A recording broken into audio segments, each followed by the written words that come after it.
저희는 체인지 퍼스펙티브 커스터머 세티스팩션이라는 어렵네요. 어렵죠. 처음 지을 때부터 시작이 잘못됐던 것 같아요. 어렵습니다.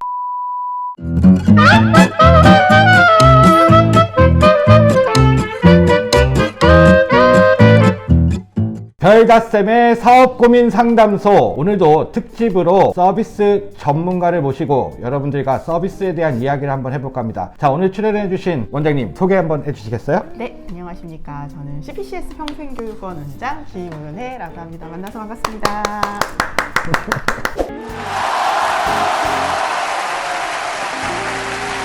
CPCS 평생교육원이 업계에서는 굉장히 많은 분들이 알고 계시고 선망의 대상인 그런 이제 회사이기도 한데, 구독자분들이나 시청자분들은 좀 생소하게 들리실 수 있을 것 같은데, 네. CPCS 평생교육원이 무엇인지 좀 먼저 설명해 주시면 좋을 것 같아요. 네, 고객의 관점을 바꿔서 어떻게 하면 우리 회사를, 우리 직원들을, 서비스를 친절하고 좋은 영향력을 끼칠 수 있는 관점으로 보여줄 수 있을까에 대해서 고민하는 다양한 컨텐츠를 연구하는 회사라고 보시면 될 것 같습니다. 자, 이제 서비스 전문가 입장에서 보자면 서비스라는 게 뭘까요? 서비스라는 거는 우리나라에서는 보통 친절이라는 의미하고 조금 동일시되는 경향이 있는 것 같아요. 저희가 생각하는 서비스의 의미는 유형이건 무형이건 고객에게 제공하는 모든 것들에 대해서 중간에 사람이 개입이 됐을 때 가치가 전혀 달라지거든요. 저희 또 좋아하는 막걸리 중에 복순도가 있지 않습니까? 네. 그 복순도가도 처음에는 그냥 막걸리였지만 거기다가 어떤 가치를 부여해 주시니까 달라졌잖아요. 네네. 근데 저희 서비스라는 거는 같은 마케팅의 개념에서 봤을 때도 사람이 무언가를 하느냐에 따라서 전혀 다른 가치를 만들어낸다. 거기에 대한 고민들을 조금 하고 있는 게 서비스 교육이 되지 않을까 싶어요.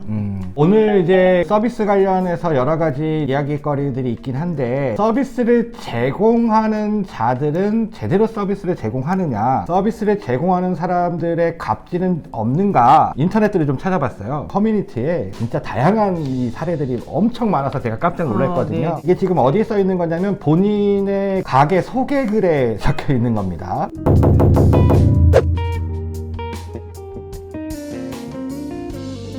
화가 많이 나셨네요. 네. 제가 기본적으로 생각할 때는 소개글이라는 건 본인들의 좋은 점들, 또는 우리가 이렇게 고객들을 생각하고 이런 부분들에 최선을 다하고 있다라는 메시지를 전달하는 것이 당연한 거다 또는 옳다라고 생각을 하는데, 최근에 이런 것들이 많은가 봐요. 본인 글에 이렇게 상시옷 글씨를 써가면서 반말조를 이렇게 쓰고, 이런 것들에 대해서 우리 서비스 전문가인 우리 원장님 어떻게 네. 생각하십니까? 화가 많이 나셨는데, 저는 이게 뭐 세상이 예전보다는 달라지고 있고 굉장히 다양한 사람들이 많이 나타나잖아요. 본인의 개성을 많이 뽐내는 소개에 대한 부분도 다양해지는 것 같아요. 꼭 소개를 그렇게 해야만 하나? 이런 생각을 갖고 있지는 않은 것 같은데, 다만 우리가 조금 불편한 건 여기에 욕이 들어가 있고 반말로 얘기하고 이런 것들이 우리 정서상 조금 안 맞을 수 있는 거죠. 조금 예의 있게 해줬으면 좋겠는데 라는 생각이 아마 누구나 무의식 중에 있는 것 같아요. 이런 걸 볼 때마다 항상 생각하는 건 뭐냐면, 저희가 서비스 교육을 할 때 가장 중요하게 생각하는 건 마인드거든요. 사람을 상대하는 일을 하는 사람들이 어떤 마음가짐을 갖느냐에 따라서 스킬보다 더 중요한 게 있어요. 아마 이런 소개글을 할 때 가게의 이름을 적고 우리는 뭐 하는 회사라고 쓰고 어떻게 하세요 라고 하는 거는 아주 상식적이고 기본적이고 지금까지 해왔던 툴일 수가 있는데, 이런 기본적인 것이 아닌 뭔가 조금 이렇게 다른 길로 빠져서 설명을 하신다라는 건 일반적이지 않잖아요. 이분도 일반적이지 않은 일을 어떤 경험을 했던 것 같아요. 소개글 안에 굉장히 개인적인 특정 대상에 대한 화와 분노가 잘 드러나 있어요. 그래서 저는 이런 글을 볼 때 비단 이게 아니라 이거는 서비스를 제공하는 직원들 입장에서 또는 직장 생활을 하는 분들 개인의 감정을 드러내는 경우인데요. 사회생활 안에서 드러낸다라는 건 본인만의 어떤 트라우마, 기억 이런 것들이 있다라는 얘기거든요. 이제 그걸 드러내는 건데, 상담 심리를 전공한 입장에서 봤을 때는 안타까운 부분이 크고, 이런 분들이 또 의외로 잘해요. 또 일은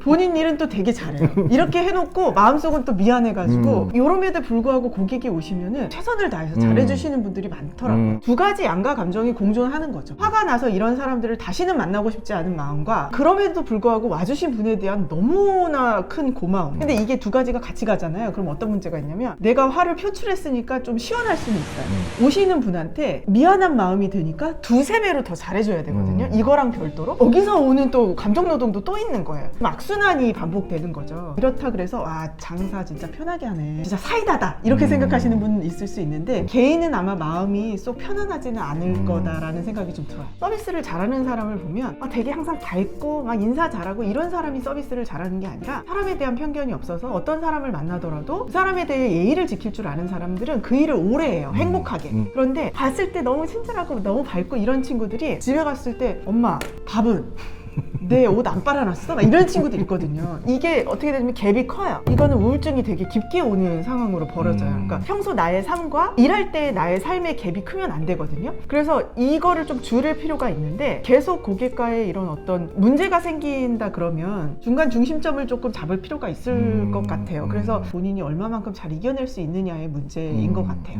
네. 자, 다음 사연이 또 준비되어 있는데요. 네. 최근에 가장 화두되고 있는 것들이 온라인 후기 관련된 부분이에요. 네. 의외로 사장님들이 쓰시는 이 답글에 대한 부분에 있어서 새로운 갑질 형태들이 되게 많다라는 걸 좀 느끼고 있는데요. 네. 제가 또 커뮤니티에서 몇 개 좀 사례를 뽑아봤어요.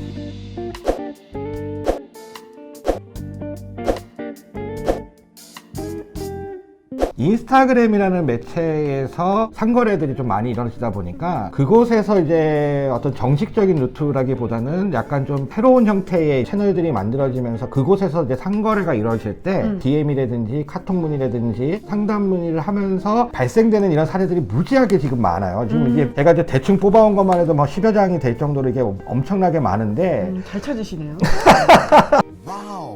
고객에게 대응해주는 부분들의 이제 후기라든지 상담이라든지들이 오면 거기에서 이제 댓글들 달아들기도 하고 후기에 대한 후기를 남겨주시기도 하고 이제 대응을 해주시는 차원에서 발생되는 이제 사례들 같아요. 그렇죠. 이런 사례들에 대해서는 어떻게 생각하세요? 포스트 코로나 시대에 점점 비대면으로만 많이 소통을 하게 되잖아요. 그러면서 나올 수 있는 여러 가지 부작용? 이런 것들이 많이 있는데 개인차가 저는 굉장히 큰 것 같은데 비대면이기 때문에 그 사람의 얼굴을 보지 못해서 그 사람의 감정을 느낄 수 없기 때문에 발생되는 어떤 부작용들이지 않을까라는 게 가장 크고요. 그렇다 그러면 우리가 이걸 예방하기 위해서는 매뉴얼? 이렇게 온라인으로 소통할 때 어떤 이런 것들이 있어야 되는데 사실 그런 게 있진 않잖아요. 온라인 안에서는 오히려 안 보이기 때문에 더 각자의 감정을 더 드러낼 테고 이 부분에 대해서 우리가 좀 관심을 갖지 않으면 더 심해질 수도 있고 실제로 심한 경우도 많이 있고요. 있지 않을까라는 생각이 들어요. 원장님이 지금 여러 업체들, 기업들 해주시는 중에 특히 이제 그 우리 중소기업이나 자영업자분들하고 많이 소통하시는 네네. 쪽 중에 하나가 이제 배달의 민족에 네. 우리 많은 자영업자분들 교육해 주시는 거로 제가 알고 있어요. 네. 그 중에서도 뭐 리뷰 작성 관련된 얘기, 컴플레인 대처하는 방법 되게 많았던 걸로 제가 들었는데 네. 일단은 저는 이 리뷰 작성이라든지 이게 기분 나쁜 상황이라고 하더라도 이걸 표현할 수 있는 어떤 뭐 팁들을 조금 몇 가지 얘기해 주시면 이거 보시는 분들이 조금 도움이 되지 않을까라는 생각이 듭니다.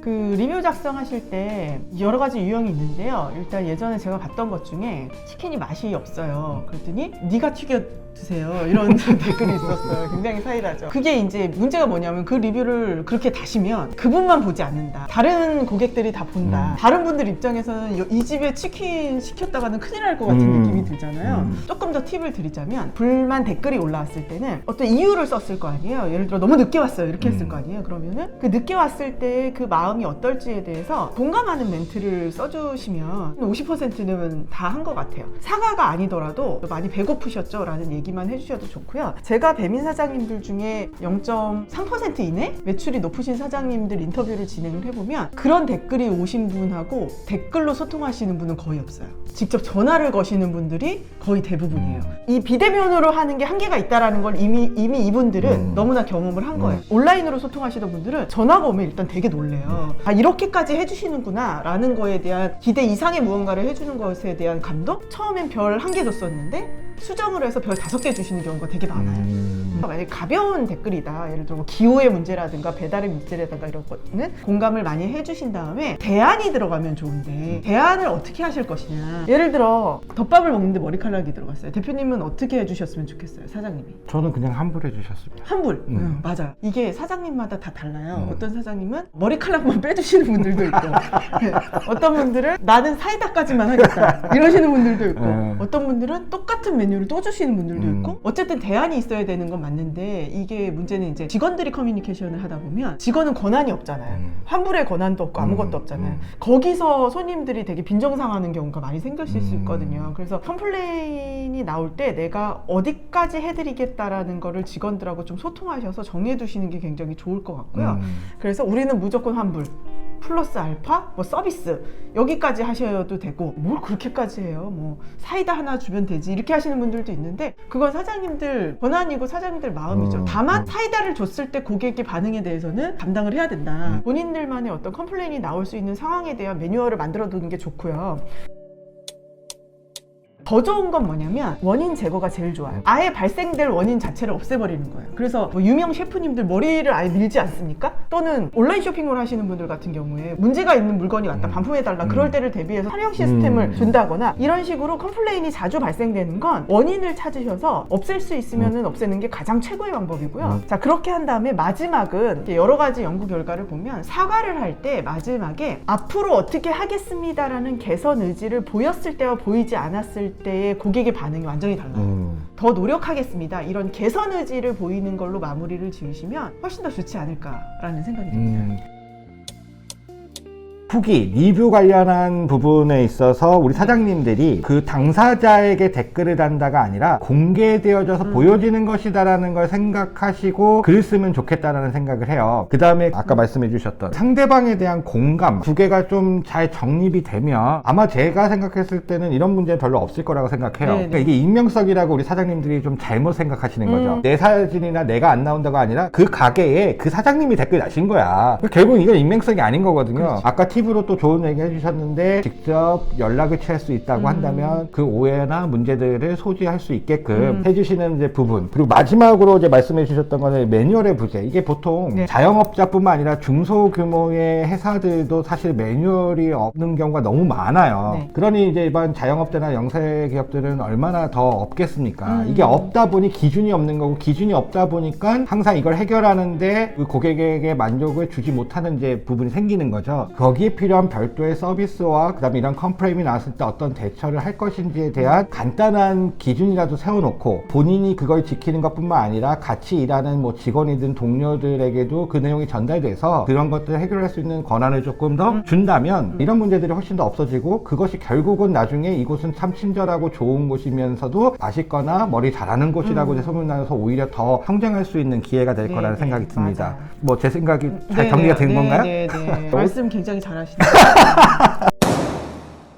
시청하고 계시는 우리 구독자분 또는 시청자분들께서 어렵게 생각하실 필요 없을 것 같아요. 제가 이게 결국은 저는 소통의 문제인 건데요. 이 소통의 문제에 가장 제가 쉽게 해결하는 방법을 뭐라고 얘기하냐면 역지사지라는 말을 씁니다. 상대방이 되어져서 내가 이 말을 하거나 이런 의견을 전달했을 때 과연 내가 그 당사자라면 어떨 것이라는 것을 역지사지 해보면 해결될 수 있다라고 생각을 하는 입장으로 이제 하는데요. 우리가 제공받는 비용, 그것이 제품의 비용이든 서비스의 비용이든 그 비용 안에는 서비스 차지가 포함되어 있다는 거죠. 우리나라에서 왜 갑질과 의질의 문제가 많을까라고 생각을 저는 해보았을 때 북미권 미국 같은 데를 가면요, 물건을 사거나 내가 어떤 서비스를 받게 되면요, 서비스 차지를 따로 받죠. 팁을 주는 것이 당연시 돼 있어요. 근데 우리나라는 팁 문화가 없습니다. 그러다 보면 결국은 뭐냐면 고객 입장에서는 이 비용 안에 서비스 차지가 포함되어 있다라고 생각하는 심리를 갖게 되는 거고, 물건을 제공하거나 서비스 제공하는 사람 입장에서는 그 비용 안에 서비스 차지, 즉 팁의 부분이 포함되지 않은 거다라고 생각하는 그 생각의 차이가 좀 있지 않느냐. 본인들이 제공하시는 비용 안에 서비스 차지가 들어있다 라고 생각하시거나 그게 아니라고 한다면 그 받는 비용에 서비스 차지를 추가하셔서 그만큼 고객들에게 조금 더 무언가 베풀 수 있는 또는 제공할 수 있는 것들을 고려해보는 것도 저는 좋지 않을까 이렇게 생각해봅니다. 어떠세요? 좋은 생각이시고요. 좋은 생각이에요. 하나만 더 말씀을 드리면 사실 그런 불만 고객의 발생 퍼센테이지가 100명 중에 4명, 3명이거든요. 많지 않다는 그렇죠. 얘기죠. 많지 않네요. 그러면은 우리의 제품을 이용해주고 좋다라고 얘기하시는 분들, 그런 분들이 훨씬 많고 4명 말고 그럼 나머지는 다 좋은 고객이냐? 그렇진 않아요. 나머지 분들 중에서는 이런 분들 있죠. 앞에서는 얘기 안 하는데 뒤에서 얘기하시는 분들, 또는 앞으로는 쓰지는 않지만 친구한테는 얘기하시는 분들, 이런 분들이 굉장히 많아요. 그러니까 소심하게 자기의 의견을 어필하시는 나머지 96명은 아무도 얘기하지 않는데 얘기를 해주시는 분들. 그래서 대기업에서는 한 달에 5천만 원, 6천만 원 이렇게 큰 비용을 들여서 고객의 불만을 일부러 받으려고 해요. 근데 이분들은 우리가 돈을 들이지 않고도 뭔가 불편사항에 대해서 얘기를 해주시는 분들이니까 그런 관점으로 생각을 해주시면 스트레스보다는 우리 가게를 위해서, 우리 회사를 위해서 뭔가 의견을 개진해 주시는 분들이구나 라고 얘기할 수 있을 것 같아요. 네. 자, 오늘 우리 좋은 얘기 해주시고 앞으로 우리 이 영상을 보고 계시는 분들에게 도움이 될 수 있는 이야기를 해주신 서비스 전문가인 김은혜 원장님 함께 해주셔서 대단히 감사합니다. 네, 감사합니다. 감사합니다. 어떻게 할 얘기는 다 하신 겁니까? 아, 그럴 리가요. 제가 이걸로 2박 3일 강의하는 그러니까요.